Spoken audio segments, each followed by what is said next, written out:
who knew, who could have guessed that rapper Nicki Minaj would turn out to be one of the bravest people in the United States? A couple of days ago, we would guess, most people who watch the show may not have heard of Nicki Minaj. And then she tweeted about the COVID vaccine. She didn't come out against the vaccines. She merely said that as an adult and an American, she should decide whether or not to take the vaccine. Pray about it, she said. Don't be bullied. Things blew up from there. No praying about it. You must submit to being bullied. Those are the new rules. Nicki Minaj wasn't aware of that, and she resisted, and she's still resisting.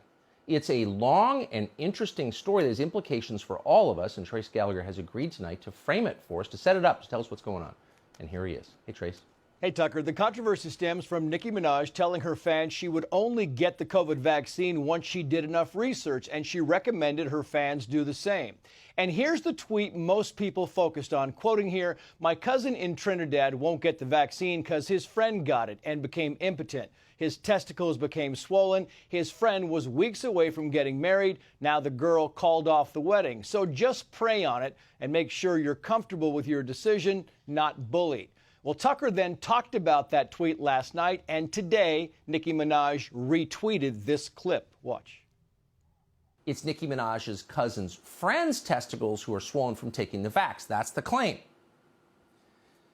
But it's not anything to do with the physical effect of the vaccine that makes our political class mad. It's the last part of Nicki Minaj's tweet that enrages them. The part where she says you should pray on it, make the decision yourself like a free human being, and, quote, don't be bullied. So our media and public health officials didn't like this because they make their livings bullying people. So they couldn't let it stand. Of course, the haters came out of the woodwork attacking Minaj, Tucker, and this show. Minaj was also criticized by MSNBC's Joy Reid. Watch that.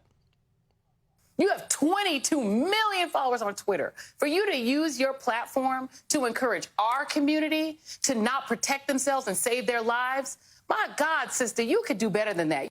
Minaj responded to Reid saying, quote, "This is what happens when you're so thirsty to down another black woman by the request of the white man that you didn't bother to read all of my tweets." Minaj went on to say she never told anyone not to get the shot, just to learn more about it. And she's right. She told her fans to wear a mask and to get the shot if they had to for work.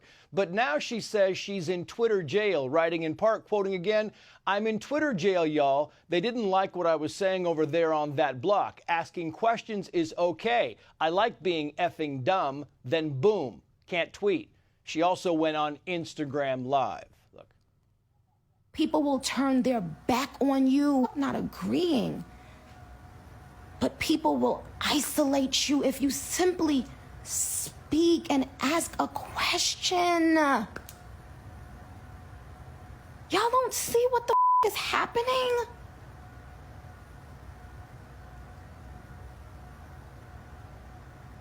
And I'm seeing black women on Twitter, black women I follow, acting like this is funny. Now, I ain't gonna lie, I had a lot of fun yesterday and a lot of laughs.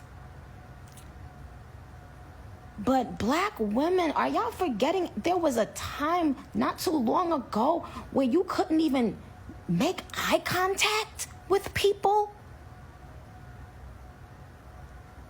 And you're okay with what's happening? We're no longer even allowed to voice our opinions or to ask questions. Now, here's what's interesting. What's interesting is so many of your favorite artists feel this way, but they're afraid to speak up. And I can't blame them. Look at what they just did. I will never use Twitter again. Finally, we should note that Twitter is denying Nicki Minaj was suspended. Tucker. Trace Gallagher, thanks so much. So here's the point that she's making. Probably a lot of things Nicki Minaj says that you may not agree with. You may not like her music. But the 2 points she's making are worth reiterating. You can't allow people to force you to take drugs that you don't want or that you don't need. It's up to you what drugs you take, period. And if you allow people to force you to take drugs you don't want, you're done. They own you. You're no longer free, period.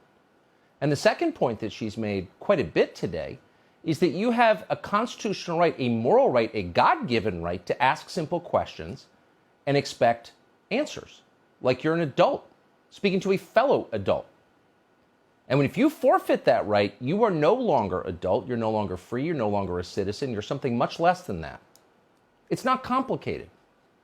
Might be nice to have a few United States senators who are willing to say something like that and then stick to it. So it's left to Nicki Minaj to say it. Lara Logan joins us now. She's the host of Lara Logan Has No Agenda on Fox Nation. We're happy to have her. Lara, thanks so much for coming on. So I never imagined we'd be opening the show with a segment about Nicki Minaj. And I don't think it's actually about politics. The Democratic Party hates this because it disempowers them and they think they own Nicki Minaj and whatever.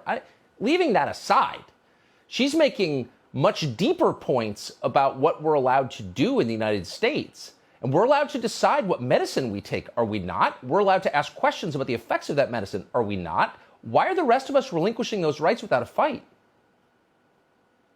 Well, it's called surrender, Tucker. What's happened to this country is that people have surrendered to this because they feel powerless. And if you look throughout history, there are Marxist takeovers and Marxist doctrine, and even the Nazis, right? They know this playbook. If you take over all these institutions and people have the impression that, nobody agrees and nobody's willing to stand up, then they submit even further. And the only form of victory that can't be won, right? That it can't be taken from you is the one that you give, which is surrender. And if you accept defeat and you lose the will to fight, then they don't even have to fight that battle. And that's where we are now. They've made the price of standing up to them so high that nobody's willing to do it. Except now people are seeing, wait a minute, it's too many subjects, whether it's the southern border or it's the vaccine, right? Or it's the way they handled COVID or, 4 million other things, Afghanistan. People on the left and on the right recognize these tactics. They're not new anymore. We know all about this now. And people are saying it's not going to work on me. I just spoke to James O'Keefe at Project Veritas, and he was telling me that they're getting thousands of emails, whether it's Marines who are, on active duty, who have been forced to take the vaccine or being fired or put on leave because they won't take it, whether it's critical race theory, parents all across this country, Hispanic parents, black parents, white parents, what does it matter? Why do we even categorize people that way? Who are saying no more, they've had enough. And this is really the moment for people to unite, because what we're seeing is that these issues were never about left and right. They're about right and wrong and good and evil, and there's nothing more threatening to them than saying you're going to pray for something. What does that tell you? It's totally true. This isn't even about vaccines or COVID. No. It's about your dignity. No. And if they can force you to violate your own conscience, to put something in your body you don't want, you are done. You have no more dignity. They control you. And that's why they're so insistent on doing it. Lara Logan, I appreciate your coming on. All of it is about control. All of it. Yes, it is. You're right. Thanks. Yeah, everything.